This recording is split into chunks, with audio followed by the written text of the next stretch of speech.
1. The A-frame with 2 addresses. I didn't like that there were 2 addresses in the message. They were right on top of each other in the email, like a coin with 2 faces. Use whichever your GPS prefers, the host had written, and stuck a smiley face after it, like that made it cute. The drive-in was slow, fog pressing close to the road, the kind of quiet that eats your engine noise until you feel like you're floating. The mailbox was impossible to miss. Both numbers nailed to the same post, one painted bright red, the other fading toward brown. Both flags were up. My phone kept twitching between the two like it couldn't pick a side. I didn't either. I turned into the gravel drive because I had to turn somewhere. The A-frame sat above me like it had been dropped in from somewhere else, a perfect glass wedge biting into the hillside. From the photos, I expected cozy. In person, it looked more like a showroom where nobody lived long. Inside, everything was staged. Throw blankets folded exactly the same way, one on each end of the couch. 3 copies of the same coffee table book stacked just so. Mason jars in the pantry, each labeled coffee in the same careful handwriting. Even the guest book felt rehearsed. The names were different, but the letters marched with the same tilt. A few pages in, I saw my last name already written, with a note that said, "The fog felt like a blanket you paid to borrow." It was exactly the kind of thing I might have written. By dusk, the woods outside were just outlines. The motion light over the deck clicked on and stayed that way, washing the trees in hard white. The listing said the camera above the door was fake, for decor only. Charming in theory, unsettling in practice. I ate standing up because the plates looked too perfect to use. The silence was thick, like there were layers to it, and you'd have to cut through one before you could hear the next. Sometime around midnight, I heard tires on gravel. A truck eased to the bottom of the drive. No headlights, just the low idle of an engine. I was in the loft, lights off, phone in one hand, car keys in the other. A figure stepped out and began walking the tree line, slow, deliberate, pausing under the floodlight like they were measuring how far their shadow reached. They didn't look up. After a while, the engine cut off. The night felt like it leaned in to listen. Morning brought a text from the host. "Everything good? Sometimes neighbors get curious." I typed back, "All good," but didn't send the picture I didn't take. The guest book was open again to the page with my name, and under the note I supposedly hadn't written, there was now a second line in my handwriting. First night, light stayed on. I spent the day trying to shrink my world to inside the walls, went for a short walk up the ridge, turned back when the trail got tight. When I came back, a plastic bag was hanging from the doorknob. Inside, a jar of jam and a folded page titled Community Expectations. The last bullet read, "Leave a note in the book before sunset." No smiley face this time. That night, the motion light flickered like a blink and stayed on. I tried the breaker labeled exterior, but the light didn't change. When I cut interior main, the house went dark for half a second before coming back brighter, like something else had control of the switch. I told myself I was imagining it. At 11:30, I sat on the loft floor with the guest book. I traced over my name where it already was, wrote the date and the fog line because I couldn't think of anything else. When I got to light stayed on, the pen fit into an old indentation like I was filling in a groove someone else had carved. The truck came back just after midnight. The same man, I think. Same slow walk, same pause under the light. He stopped at the mailbox and stood there with his arm raised, not waving, just watching his shadow stretch. I stayed still. After a long time, he walked back down the road, and then I heard boots on the deck. Careful steps. The fake camera stared at nothing. Fingers tapped twice against the glass. Soft, almost polite. Then from lower down, A second set of taps, like two people trying the same thing from different heights. By morning, the guest book had a departure date filled in for me earlier than I'd planned, and the words "no trouble" underlined twice. I drove into town just to see other faces. At the post office, I asked if two houses ever share a mailbox. The clerk barely looked up. "Not unless they're the same place," he said. "Some folks up there swap names depending who's in." When I asked which house my addresses belonged to, he said, "Whichever one you picked." Back at the A-frame, a note waited under the mat. "Be sure to check out." With the same early time. The light was still on, even in daylight. I started packing. When I carried the first bag out, the man from the night before was standing at the bottom of the drive, hands in his jacket. He didn't move toward me. "Checkout's at 10, he said. "Sometimes folks lose track." I told him I had the note. He nodded toward the house. "Book'll want a signature." I told him I'd left one. Another nod. No smile. Inside, I found a narrow door behind the fridge, open just enough to see insulation and wires. It smelled faintly of clothes. On a rough shelf sat a notebook, thinner than the guest book. Pages filled with names and dates. Same handwriting, but the notes were more like instructions. Mention fog. Note the light. Add personal detail. Don't leave angry. Some names had check marks. Some had red X's. I didn't look for mine. When I finally left, the man stayed where he was. The host texted on the drive, "Thanks for choosing us. Hope to host you again at either of our locations." The listing was still up. Same pictures, same reviews, repeating the same phrases. Fog like a blanket. Light acts up. Neighbors curious but harmless. A few miles down the road, I noticed a truck in the mirror.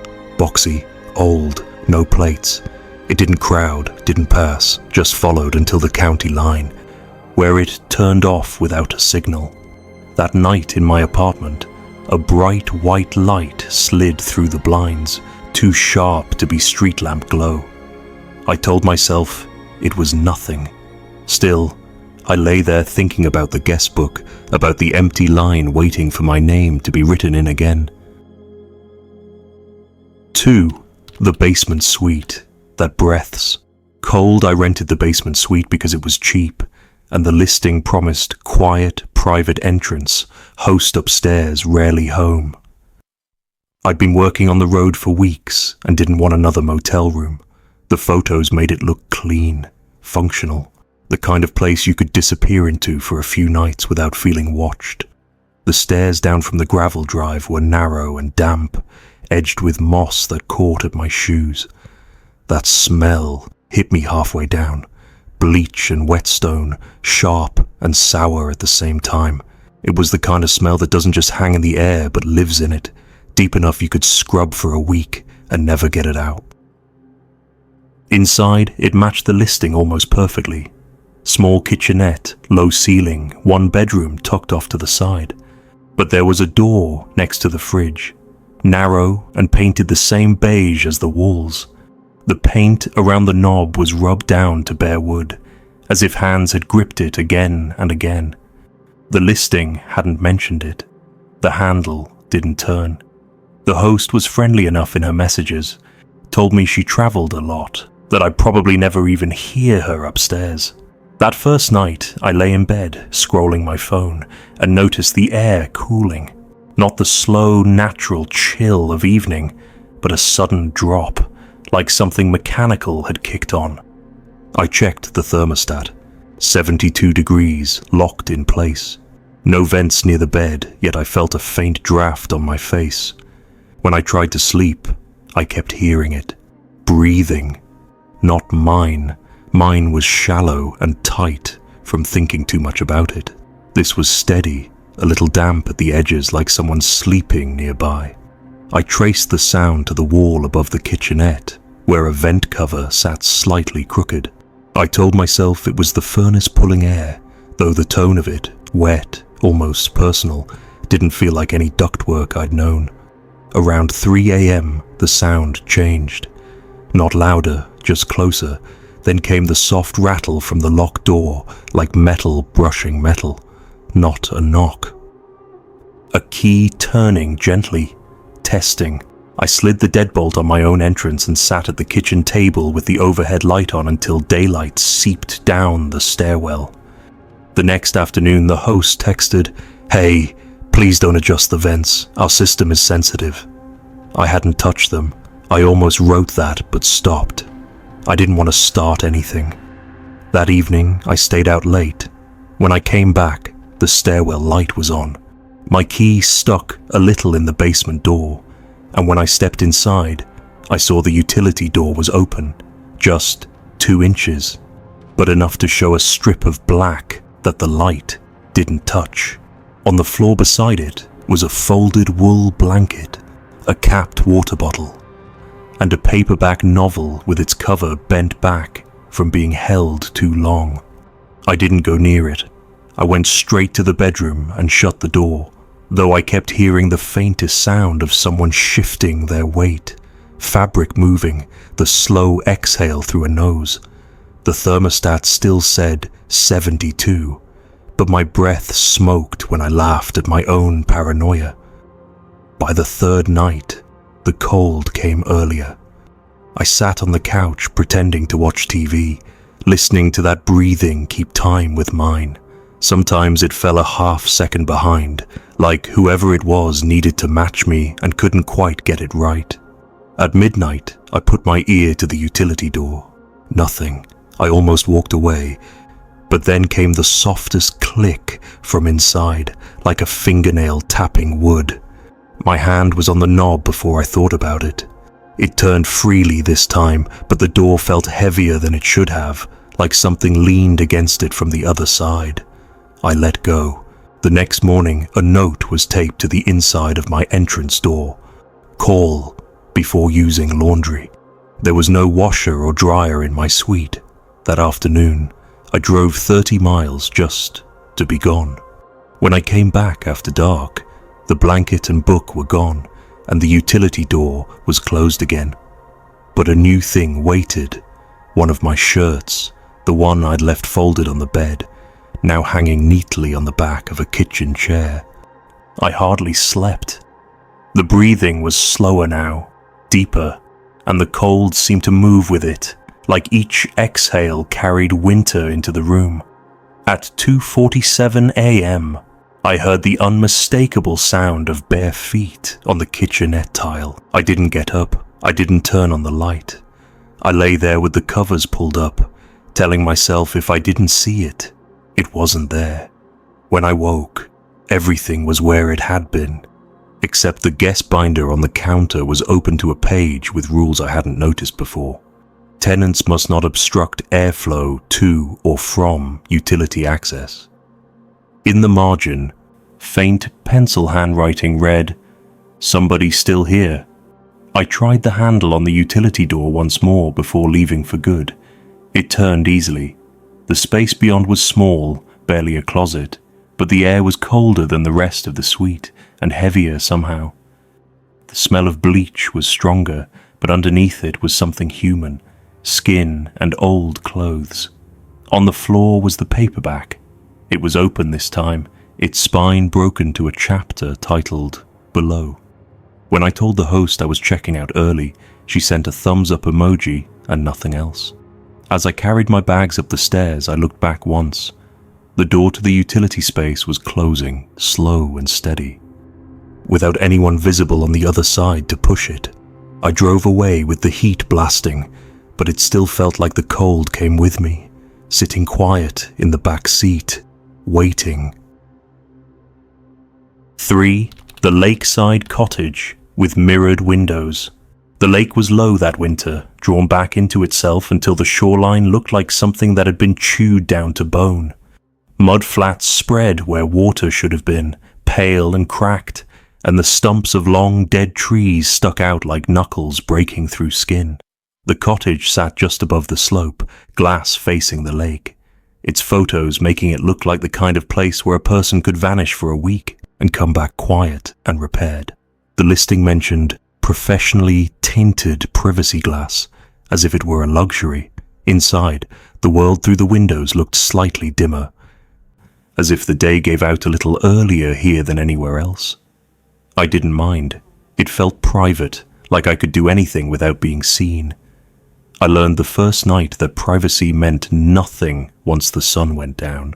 The glass turned into a perfect mirror with the lights on, so perfect that the reflection swallowed the view entirely. I caught myself staring at my own shape in the sliding door, watching the pale glow of the lamp cut sharp lines into my face. After a while, I stopped looking at the lake at all, just kept checking the shapes behind me to be sure they hadn't shifted. The knock came just before 9. 3 taps, polite, measured, on the sliding glass door. It was the kind of sound that comes from a finger joint, not a fist. I walked over, slow, and saw nothing but myself staring back. The water behind me was a smear of black. No one on the deck. I turned the lights off, stood in the dark until my eyes adjusted, and that's when I saw it, out on the water past the ruined dock. Ripples spreading in a clean half circle, as if something had slid silently from the wood into the lake to avoid being seen. The host texted back quickly when I asked about it. Fishermen sometimes wander by. It's community friendly. I left it at that, though the thought of someone walking all the way out here at night just to knock and leave didn't make sense. In the morning, the deck boards were marked with bare footprints, each one still damp enough to darken the wood. They were long, arches deep, toes splayed wide, the kind of shape you get from going without shoes for years. One heel looked split down the middle. I told myself kids might swim here in summer and that prints can last if the air is wet enough. But it was a dry morning, cold enough to sting my breath. I spent most of that day reading on the couch. When I looked up, I noticed something I'd missed before. Under the eave above the sliding door, there was a trail camera zip-tied to the siding. It wasn't in the listing. It wasn't aimed at the woods or the lake. It was aimed at me, or rather, at the couch where I was sitting. I stood up and stared into its black eye until the LED inside blinked once, quick as a nod. That night, I kept the lights off. The mirror effect didn't happen if I sat in the dark. Around midnight, I noticed movement in the glass anyway. Not me. Something taller, standing behind me in the reflection, just far enough back that its shoulders blurred into shadow. I turned slowly. There was nothing in the room. When I looked back at the glass, the shape was still there, motionless. I reached for the lamp, but before my fingers found the chain, the figure in the glass tilted slightly, as though listening. I pulled the light on, and it was gone, leaving only the lake's black sheet and the faint silver edge of the dock. The next day, the footprints returned, this time closer to the house. They came right up to the bottom of the glass before doubling back toward the water. No knock this time. I called the host. She sounded distracted, told me the camera wasn't active and that the deck gets visitors. I asked if she meant people. She paused and said, "We've always been close to the water here." Then she hung up. That evening, fog rolled in low over the flats, blurring the line between shore and lake. From the couch, I could see the dock, but not the water beyond it. The fog pressed right up to the deck rail, and in it, shapes flickered, shapes that didn't stay still long enough to make sense of. I killed the lamp and waited. When the knock came, it was from the far corner of the glass. 3 slow taps. I didn't move. The LED in the trail cam blinked again once, and the fog seemed to ripple toward me as though pulled. I saw the faint outline of a head just beyond the glass, too close for comfort. The mirror made it look like it was inside, right next to me. I stood and backed away. The figure didn't follow, but when I turned to go to the bedroom, I saw the reflection in the glass had shifted. Now it stood where I had been sitting, one hand raised to the couch cushion, pressing down like it was memorizing the give of the fabric. I slept in the bed with my shoes on that night the door locked. Though I kept telling myself locks don't mean much if glass is all that stands between you and something else. Sometime in the dark, I woke to the sound of water dripping, not from inside but outside, steady and close. I got up, walked into the main room and saw the sliding door fogged over from breath.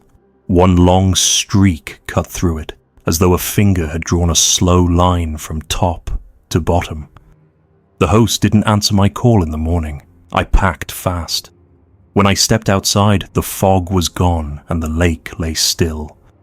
But the footprints led not from the water this time, but from the trees behind the cottage, curving toward the deck. I didn't look back at the glass as I left, but I felt it, felt the sense of a shape standing just behind me, still and waiting, its outline trapped in a mirror that no longer needed me to make it whole. 4. The mountaintop, tiny house. With a rulebook. The drive up to the tiny house felt longer than it should have been. The road narrowed as it climbed, curling between bare trees that leaned in like they were eavesdropping. My phone lost service halfway up, and by the time I reached the clearing, the sun was gone and the last color had drained out of the sky. The house was smaller than it looked in the listing, just a glass front, cedar siding, and a steep roof that seemed too big for the walls. From up here, the fog lay low in the valleys, pale and restless, moving like breath. Inside, the air smelled faintly of pine and something sterile, like new paint trying to hide the scent of whatever came before. A welcome binder waited on the kitchen counter, thicker than most leases. The rules were written in a precise, almost delicate hand. No shoes indoors, no incense, no outside guests, no rearranging furniture, no unscheduled walks after dark. That last one made me laugh under my breath. I assumed it was about mountain lions, or maybe just liability. I unpacked light, one bag, one coat. The house was one room, mostly, with a built-in bed tucked under a wide skylight. From there, you could see the fog shift and curl around the mountaintop like a tide. It was after 10 when I heard the first bell. A single, bright chime from somewhere down the slope. 5 minutes later, it rang again. Farther away this time. The third ring came closer, so close it seemed to echo off the siding. It wasn't the tinny sound of a wind chime, but the deliberate tone of a handbell, rung once, then silence. I went to the binder, flipping through until I found a section labeled Community Agreements. Most of it was about recycling and noise. One paragraph near the bottom had been blacked out with marker. Without thinking, I held the page against the lamp. The light bled through just enough for the words to show, "Do not acknowledge the perimeter checks. They are for you." I lay on the bed and stared up through the skylight. The fog above was so thick, it blurred the stars. At some point, something brushed across the roof. Not the skitter of branches or the hollow thump of a pine cone. This was slower, deliberate, like a hand moving over the boards. It stopped directly above me, right where my chest would be if the ceiling were glass. My phone buzzed. It was the host. Wind can sound like visitors. I stared at the message for a long time, wondering how they knew I'd heard anything. In the morning, the ground around the house was lined with prints. They weren't random or messy. Each was spaced exactly the same distance apart, forming a perfect loop around the property. On the final lap, the prints stopped directly beneath the skylight, heels dug in, as if whoever had been walking had stood there for a long time, looking down. The second night, the bells started earlier. This time, there were more of them, circling, closing in. I stayed in bed, eyes fixed on the skylight. When the brushing sound returned, it was heavier, matched by faint thuds in the dirt outside, like boots shifting in place. My phone lit up on the nightstand without ringing. Another message. Best to sleep through it. I didn't sleep. I kept the binder open on the kitchen counter, the blacked-out page turned face down. Around 2 in the morning, I heard a slow drag across the deck boards, followed by the hollow tap of something hard against the glass front of the house. The sound didn't come again. When daylight came, there was a new ring of prints, this time closer, just feet from the walls. The fog hung low, clinging to the ground. I stood at the window for a long time before I realized the prints didn't start or end anywhere. They just existed, perfect in their spacing, as though no one had ever arrived or left. I checked out early. I left the binder in the sink, the marked page hidden, and walked away without looking back at the skylight. 5. The converted church with locked choir loft. I booked the converted church because I needed to get away, and because the photos made it look like a place you could breathe in. The outside was weathered stone and white trim, set back from the road with nothing but bare trees behind it. Inside, the light was all colors, reds, blues, greens, thrown from the tall stained glass that ran the length of the nave. The listing mentioned loft closed for safety, but in the photos I could see the little spiral staircase at the back, roped off with a length of red velvet. Above it, the edge of the choir loft rail curved like a balcony in an old theater. The space smelled faintly of lemon oil and something older underneath, like paper that had sat in the same drawer for 50 years. Even my footsteps sounded too loud, bouncing back at me from the high ceiling. There was a bed pushed against the far wall, but I couldn't bring myself to sleep in it right away. It felt too open, like I'd be visible from anywhere in the room. The host lived in a small addition off the rear of the church, but I only saw her when she showed me in. She was brisk, polite, told me the doors locked from the inside and to leave things as you found them. On the pulpit sat a laminated binder filled with printed reviews from past guests. Most wrote about weddings, spiritual retreats, how the building still held peace. A few pages in the middle were missing, torn clean from the rings. That first night, the air turned colder than it had been during the day, the way big, open buildings do after dark. I was lying on the bed when I heard it. A soft shuffle above, like shoes sliding on old wood. Then a faint creak, the wooden cough of a bench settling under weight. I told myself, raccoons.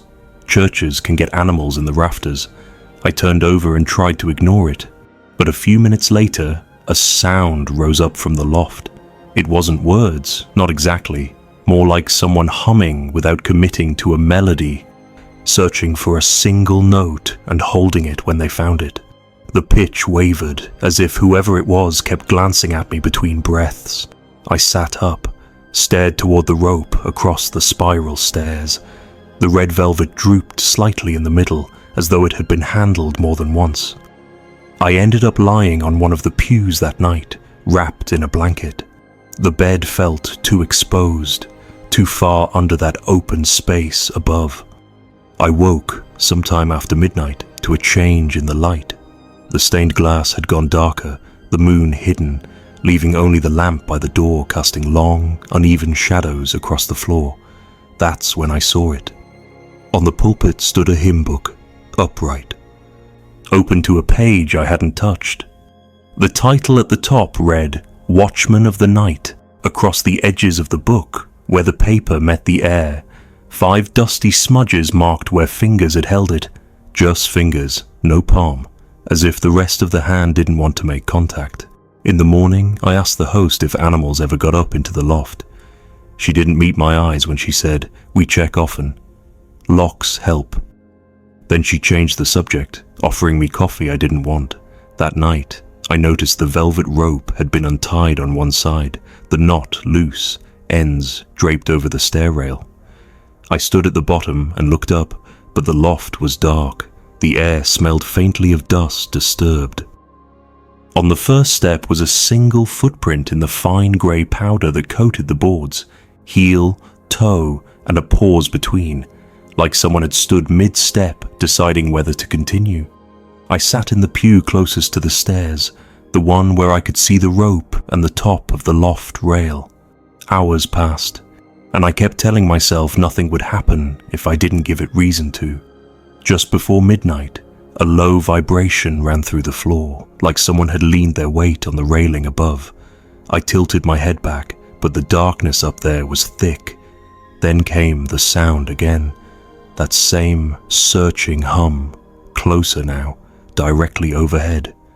My throat felt tight, as if the sound itself took up space in my chest. I turned my head toward the pulpit and saw the hymn book had been moved again, this time laid open to a blank page, as if waiting for something to be written.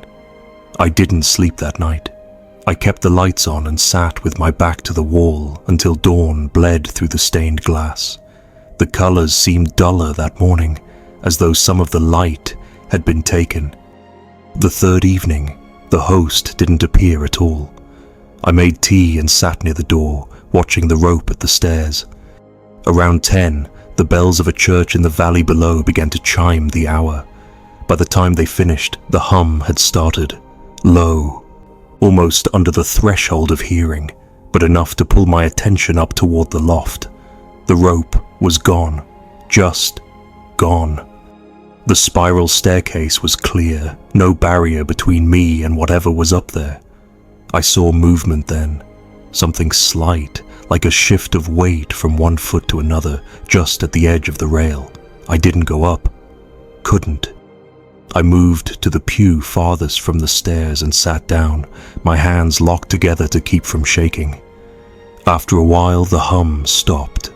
The air in the room grew heavy, the way it does before a storm. When I finally lay down, I did it on the floor between the pews, out of sight from the loft. I must have drifted because I woke to a single creak from above, followed by the faint sound of paper being turned. My eyes went to the pulpit. The hymn book was upright again, open to Watchman of the Night. Only now, beneath the title, there was a single handwritten line in pencil: still awake. By morning, the rope was back across the stairs, tied tight as though it had never been removed. The footprint on the first step was gone. The book was closed. I checked out without speaking to the host, leaving the keys on the pulpit next to the binder of reviews. As I stepped outside, I looked up once, just to see the loft from the outside of the building.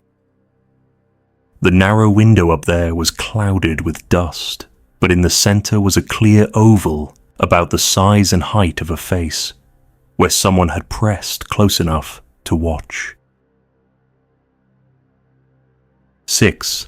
The Coal Camp House, with 2 guest books. I drove into the hollow late in the afternoon, the kind of place where the air seemed to stay shaded no matter what time of day it was. The road narrowed until it was little more than a pair of ruts through the trees, twisting past what was left of the old company houses. Most were just skeletons now, walls buckled, chimneys standing alone. Mine was one of the few still whole. A long, narrow shotgun house with new paint but old bones. The listing called it restored with rustic charm. The host met me on the porch, a man in his 60s, wiry frame, pale eyes that didn't linger on mine for long. He wore a shirt that had been mended so many times it looked like a quilt. "Everything's set for you," he said, voice low and even. Inside, the air was cool and faintly sweet, like cedar layered over something older that cleaning couldn't quite reach. On the mantel were 2 books. The first had guest comments, embossed in gold. The other was plain brown, the words house log, stenciled on the cover in black. The host nodded toward them. "Feel free to read either." Then he left, without another word. The comment book was exactly what you'd expect. 5-star notes, little sketches of the house, talk about the quiet and the stars at night. The house log was different. It was written in short, clipped entries, dates, initials, and notes like 1:17 a.m., hallway draft again. 3:03 a.m., porch shift, 5:41 a.m., Truck stops, no lights. Some initials appeared over and over, like certain guests had been here more than once.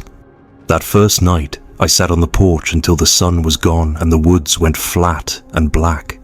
Down the hill, the old mine road was just a pale scar through the trees. Around midnight, I heard an engine there, low and slow, never climbing the hill, just idling somewhere out of sight. A wash of light flickered faintly against the trunks, then vanished.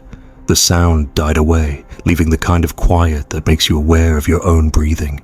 When I stood to go inside, I saw something under the porch rail, a folded piece of paper, my initials written in careful block letters along with that night's date. Below were 3 empty time slots, 1:17, 3:03, 5:41.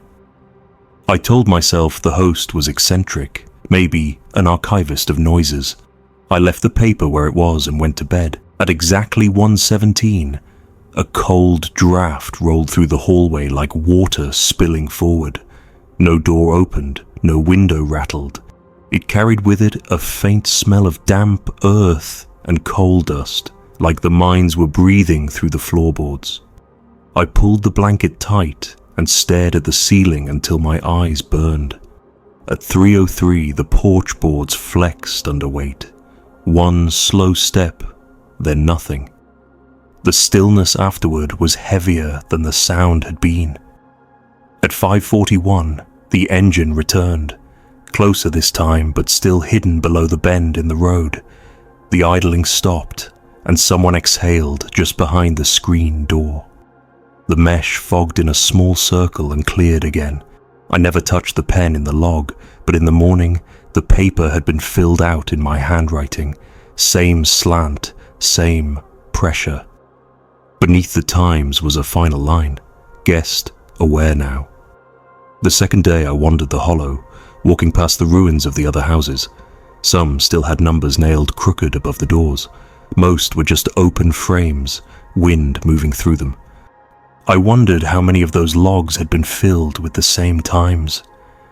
That night, the paper was back on the rail. Same date format, new day, same times. I thought about leaving, but when I stepped outside to check my car, the host truck was parked crosswise behind it, blocking the drive.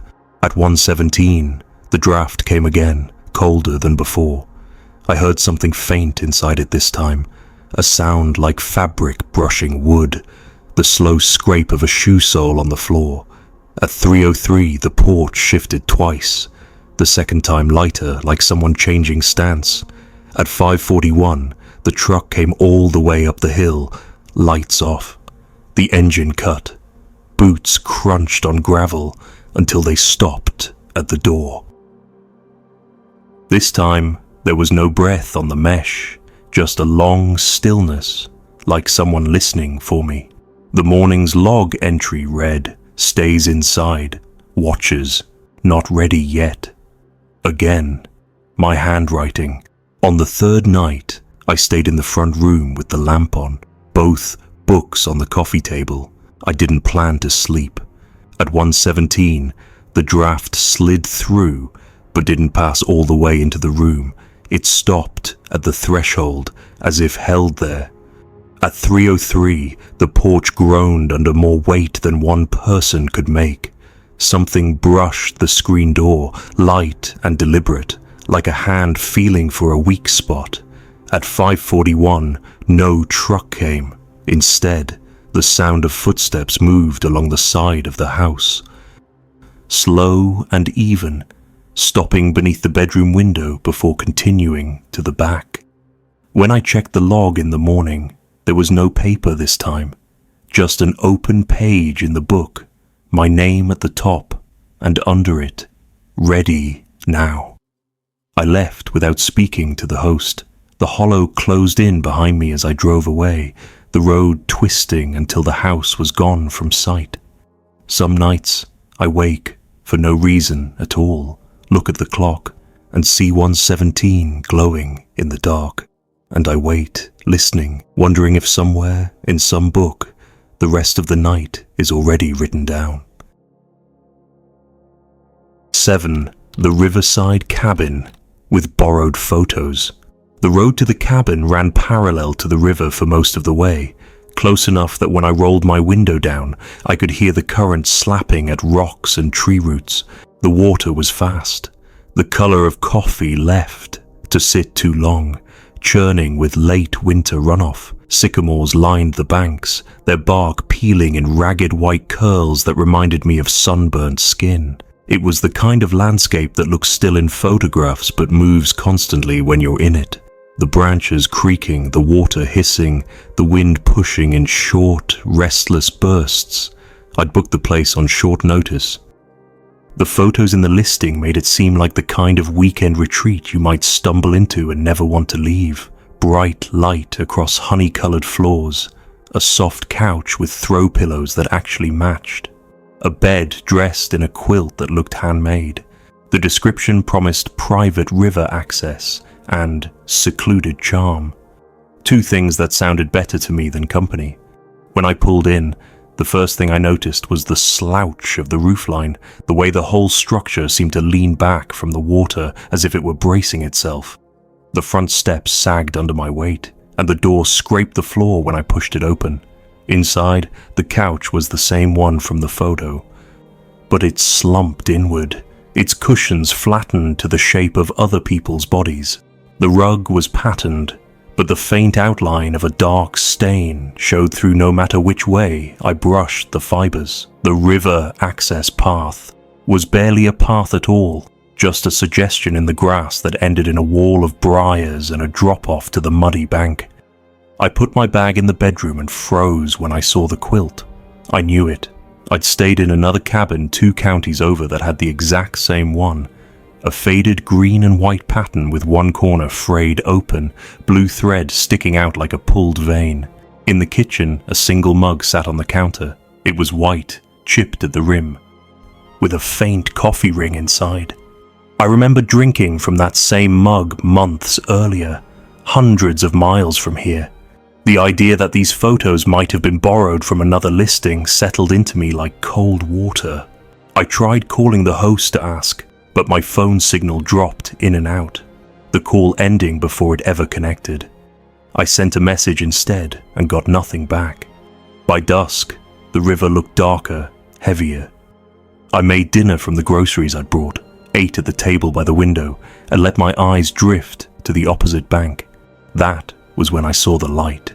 It was a lantern glow, not the wild sway of a flashlight, but a steady, warm circle of light moving slowly along the far shore. At first, I thought it had to be a fisherman packing up for the night, but the light didn't waver with footsteps. It stayed level, pacing with the rhythm of the water's slap. I told myself it was nothing. Still, I turned off the cabin's lights to see better. The lantern stopped directly across from me and stayed there for a moment, like it was taking measure of the space between us.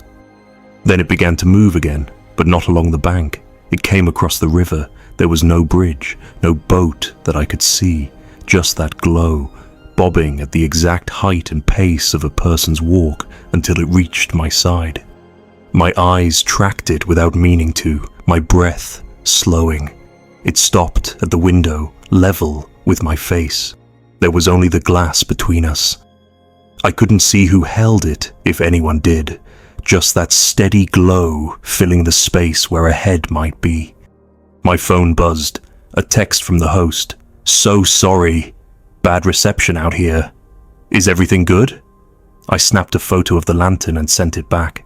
3 dots appeared, then vanished without reply. The light outside didn't move. The river hissed, louder now, like it was pushing secrets through the air. I backed away from the window, keeping my eyes on the glow until it slid sideways out of view, hugging the wall of the cabin. I stayed awake for hours, half expecting it to circle back, but it didn't. Eventually, I fell asleep on top of the quilt, every lamp in the place still burning. When morning came, the air was wet with fog. I opened the door to find an envelope on the mat, heavy with something inside. My name was written in black ink across the front. I took it to the table and dumped the contents out. 8 glossy photographs. In one, I was at the sink, rinsing out the mug. In another, I was looking out the window toward the river. The rest were of me asleep, mouth slightly open, blanket bunched at my side. The timestamps in the corner matched the hours I'd been here. The angles were all from outside, through the glass. In each photo, somewhere in the background, the lantern's glow hovered, steady as a held breath. I called the host again. No answer. I sent another message. Someone was here last night. Did you leave these?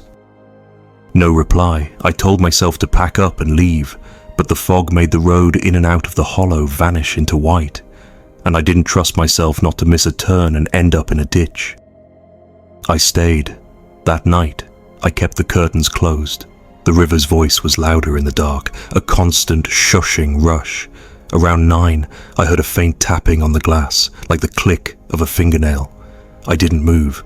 At 10, the tapping stopped. At 11, the glow returned, seeping in at the edge of the curtain where it didn't quite meet the wall. I sat in the chair by the table, my back against the corner, and watched that sliver of light stay perfectly still. My phone stayed silent. Around midnight, the glow faded, not like it moved away, but like someone turned down a flame until it went out. When I finally went to the bedroom, the quilt felt damp. I pulled it back and found another photograph lying on the sheet, me, sitting in this exact chair, watching the curtain. No timestamp this time. I didn't sleep. I waited for dawn, and when it came, I left the key on the table and walked out without looking back at the windows. The river was high from overnight rain, pushing hard at its banks. As I climbed into my car, I glanced in the rearview mirror and thought I saw it again. A faint, steady glow by the water's edge, holding its ground against the current. Even now, I can't tell you if it was someone, or something, or just the way the river catches the light. But sometimes, late at night, I catch my reflection in a dark window, and I swear there's a glow behind her. 8. The off-grid dome. With shared battery. I got there in the late afternoon, just before the ridge swallowed the sun. The dome sat in a small clearing, its pale shell catching the last light like the inside of an eggshell. Behind it, the pines thickened fast, all shadows and slope. A line of solar panels stood a few yards away, tilted up like they were praying to the low sky. Next to them was a plywood box with a padlock, the host's battery bank. The listing had made it sound cozy, off-grid living, nature all around, powered by the sun. I'd done a few off-grid rentals before, enough to know the basics. Don't run the space heater too high. Don't leave lights on if you don't need to. A message from the host popped up just after I parked. Please conserve power after 10 p.m. Neighbors draw from the same system. I didn't think much about it at the time. Neighbors seemed generous. There was no one in sight but trees. Inside, the dome was quiet in that way open spaces are, where every small noise carries. The floor was plywood, rugs layered over in patches. The bed sat low in the center, a table and chair against one wall, a small kitchen unit opposite. As I put my bag down, I noticed the way the air felt. It didn't smell stale exactly, but there was a faint metallic tang like the inside of a tool shed. After dinner, I sat at the table reading until my phone chimed the hour. At exactly 10:02, the dome lights blinked 3 times. I looked up at the battery gauge mounted near the door. It was down a third from earlier, as if something big had plugged in all at once. Outside, the solar panels were black cutouts against the night. The dome amplified every sound. I could hear acorns dropping on the shell, the dry whisper of leaves rolling across it. Somewhere out in the trees, someone coughed. A single sharp sound that didn't repeat. I told myself it was a hunter, or maybe another off-grid renter in one of the neighbor places the host had mentioned. Around midnight, the power died completely. Not a flicker.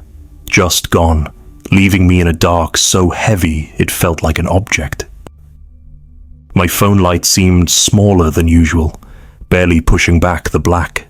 That's when I heard it. A slow scrape, like a cable being dragged across plywood. It came from outside, near the battery box. Then the shuffle of shoes in dry leaves, measured and careful. I stood there a long moment before deciding to look.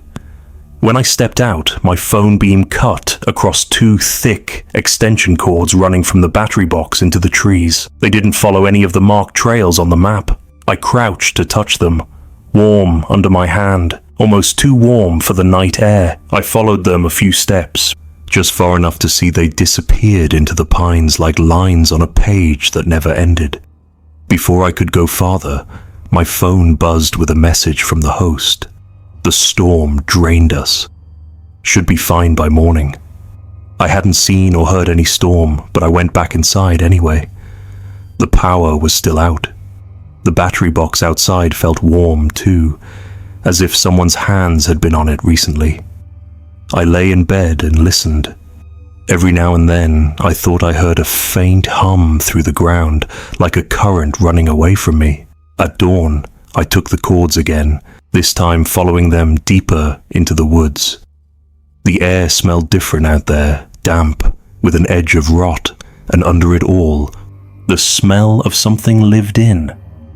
After a few hundred yards, the trees opened into another small clearing. There was a second dome, older and patched with blue tarp where the shell had split. The condensation on its surface streaked down in grey lines, and the air around it smelled like stale clothes left in a hamper too long. The cords led straight to it, disappearing under a flap at the base. I circled once, slow. From inside came the sound of someone breathing, steady, slow, deliberate, the way you breathe when you want someone to think you're asleep. A few feet from the entrance was a crate, and on it sat a photograph. It was on my dome's bed. Same quilt, same angle I'd been lying in last night. A yellow post-it clung to the corner, scrawled in black marker, "Charge from them tonight." I backed away without touching it, but as I turned toward the trail, the cords under my boots went taut. I glanced at my phone. Its battery percentage dropped a bar in a single blink, like that other dome had taken a sip straight through my pocket. I didn't wait to see what came next. I followed the cords back at a pace just short of running. The sound of my own breath too loud in my ears, the dome ahead sitting pale and quiet in its little clearing, as if it had no idea what it was connected to.